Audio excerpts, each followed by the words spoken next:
Hello everyone, hope you're doing well. I thought we would do a little video talking about the first set of Operation S.U.M.M.E.R vehicles. Luckily for me, Gaijin has given me some test drives of the vehicles. I am still grinding out all of the vehicles in general, so you can see, my progress right here when it comes to it. These vehicles should be available in about 3 days to be able to get, so here is my general review, just looking at them and my general thoughts. The first one is the IKV-73. This is going to be a Swedish rank 2 battle rating 3.0 vehicle in ground realistic, and it is pretty much exactly the same as the STRV M42EH. The only real difference between this one and this one is a slightly different hull exterior, which doesn't make any difference to the battle, and also it has an extra machine gun on the top of it. This has 2 machine guns in a coaxial position, whereas this has the 2 coaxial machine guns and also the machine gun on top. If you have a look at the modifications of the machine, they are exactly the same as each other. There is really no difference. So the way to see this machine, the 73, is it is a premium version of the STRV M42EH. The M42EH is generally a pretty nice machine, and with the bonuses that you don't have to grind out the better shells for it, this generally makes this thing a little bit more combat effective. The main issue the IKV-73 does have, though, is if you come up against anything heavy, it does struggle with the penetration of its rounds, and if you want to go for something which has a little bit more damage on its round, you are really lacking in the penetration department. You don't get bailed out by APDS like a lot of rank 1s and rank 2s do for Sweden. This one is stuck with an AP shell with only 85mm of pen. So if you face stuff like KVs, which you can face, because KVs, at least the first ones, are sat at 3.7 and also 4.0. Sometimes you will struggle to be able to pen them, especially if they've decided to angle themselves. Where you yourself, when it comes to your armor, you're pretty thin. And when it comes to the crew, there's 3 people in the turret, so if you pop the turret, this thing goes boom. One of the differences between the IKV-73 and the STRV M42, though, is for some reason the M42 has a better turret rotation speed. I don't really know why, because they're the same turret. There's no difference between them at all, apart from a machine gun on top. And if you're going to tell me a machine gun, an 8mm, is going to reduce the turret rotation speed by 2 degrees per second, I'm not sure about that. It just seems a little bit odd to me. But yeah, the reload is a little bit long. The general speed of the vehicles, not too bad. It does have a lot of junk in the trunk, so it will be seen going around areas quite a lot, and it does get artillery support, even though this is technically a tank destroyer.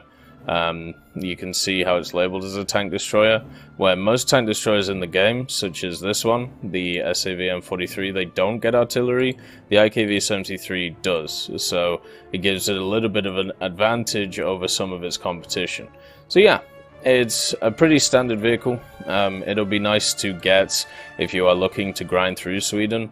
It has a really nice lineup around it in the form of the 3.0s, and then also the B18B and the J22B that can easily be uptiered. This thing is a monster. So overall, it's a nice fit, I've got to say. I'm looking forward to using it a lot when it comes to grinding out stuff like daily tasks and things, since it's rank 2, and therefore it is feasible for stuff like that, and also even wages and things which are available for rank 2 and above. The next vehicle is the Freccia, and this thing is a naval boat, this one, the P493. And I looked at it to start with, and I was like, why is this thing 4.0? All it has is 2 40mm guns, and also some torpedoes. It also has this pretty cool torpedo tubes thing, where if you uninstall the torpedo tubes, you actually have 3 40mm and no torpedoes. So you can either choose to have 2 torpedoes and 2 40mm, or 3 40mm. I'm probably personally going to choose the torpedoes just because of the 40mm. They seem quite banging, which is kind of nice. And overall, when it comes to these torpedoes, they travel 12 kilometers. They're not exactly the fastest in the world, but 12 kilometers is more than enough at the level that this thing is going to be fighting.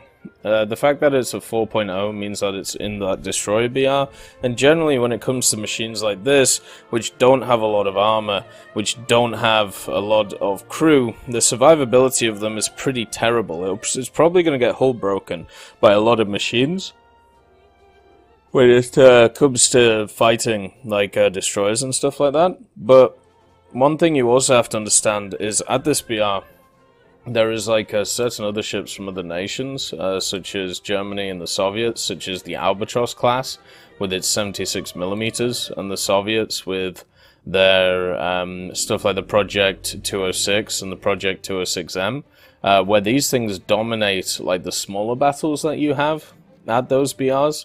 So instead of the larger battles, which you get, you know, on the high seas, when you get those two cap points which are close to zones, stuff like these are going to dominate. It does get access to HE and HE PFF, so it doesn't get access to any AP. Shouldn't really need it. You don't really run into too much stuff with a ton of armor.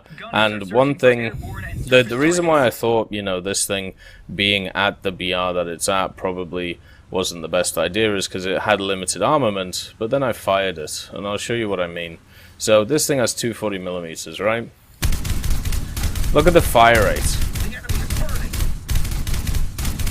The fire rate is insane on these guns. And also just to show you the variable time thing. If I can actually hit this dude. That's my bad shooting there. But yeah, you can see that the overall fire rate of the 40s is insanely good, and there you go. But it comes in like 8-round bursts, but they automatically reload after every time. You don't have to worry about anything when it comes to that. It has 2 engines, and it also has a steam funnel. And as I said, like the torpedoes are also really nice. But the fact that you can just melt ships within a second, like this guy here. Like you can completely annihilate them. So this is another one of these machines that's going to have a lot of really good control over the small little areas of the match, such as, you know, the small, like on this map, you know, like this map, it has a cap here, here, and here. This one can easily dominate this area and not have to deal with destroyers. And even if it comes up against destroyers, something like this is going to be much more useful than something like a PGO-2, just because even at range, you know, the 40mm, you can see they don't do a ton of damage, and you will just get one shot by a destroyer, but at the same time you can still do a decent amount of damage to them, and the guns take years to overheat, so you don't have to worry about that stuff. So yeah, it's looking, at least to me, like this. The first time I saw its BR, and I was kind of worried that it would be pretty much useless, but now that I've had more of a look at it, I think it's actually going to be a really fun vehicle. And it kind of slots into the idea that a lot of these Italian PT boats have, like the Folgore, the MS-473, and the Sayete. They have these really, really fast-firing 40s which do a ton of damage, but they don't have a lot of survivability themselves. So it's kind of like if you're going into a battle, you're gonna get a lot of damage done to you, but at the same time, you're going to wreck anything that's near. Very much a bang or bust mentality. You can also run it with the Erado, which is kind of nice, even though the Erado isn't a great destroyer. You could probably up-tier it into 4.3 as well if you wanted to. And you can also run it with the Sayeta and the Folgore, and you could have a pretty nice PT boat lineup. The next one is the last one I should say, is the Erado, the 196A3. Now, even though this isn't going to be that usable of a machine, it is nice to see in the game. You know, it has access to 2 20mm MGFFs, one 792, which is kind of centrally mounted. The MGFFs are in the wings that you can see here, 60 rounds apiece, and then it has the 792 right here. And then the engine itself is the BMW 13K9 cylinder radial. Not going to be great for business, but overall, you know, it'll give it enough power to be able to go around the place and do a decent amount of damage. It also has fuel tanks in its pontoons, so you don't really want to rip them off because your fuel will fall out. And the survivability of the machine is not great, but with the 50 kilo bombs, it gives it a little bit more of something to do. And also with the offensive guns that it has, it will actually do a decent amount of damage. You can also have modifications for each of the guns, so you can bring along whatever rounds that you want, which is nice.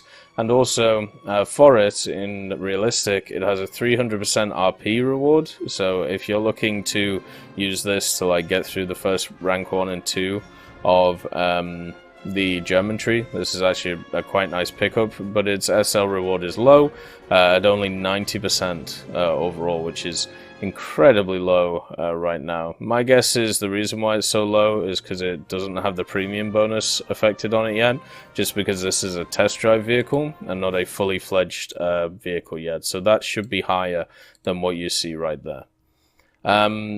The other thing is this is a completely user-made vehicle, which is really cool. It's nice to see another vehicle from the community for the community, and the cockpit is as well. So you can see it does look really nice. It is a beautiful looking vehicle. It has fully use of its tail gunner, and also has a really lovely cockpit in it as well.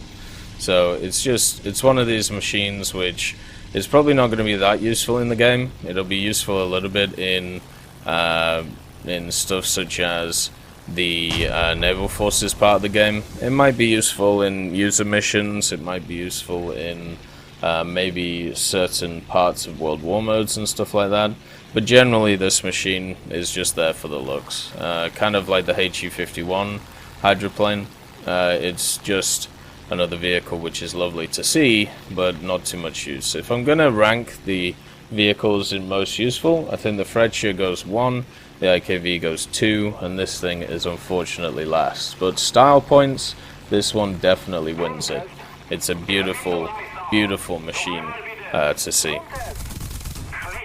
And there are the guns. So you do have pretty decent firepower for a 1.7, but what's going to let this thing down is its engine power and also its maneuverability. Like with the pontoons, it's kind of nice because it slows you down a lot so you can turn harder, but after that one turn you're kind of screwed, so it's just one of those things you're going to have to get used to. Anyway, I hope you have enjoyed this video, and I'll see you next time. I'd like to thank Ambrosius McClellan, B. Young, Battling Bacon, Blackie, Chris Giltnane, Conte Baraka, Daniel Stanton, Elove Goat, Jay Wilt, Martinez, Trigger Hippie, Universe, Eugens Terry, and also I'm Devilish and Samuel Slick for supporting the channel.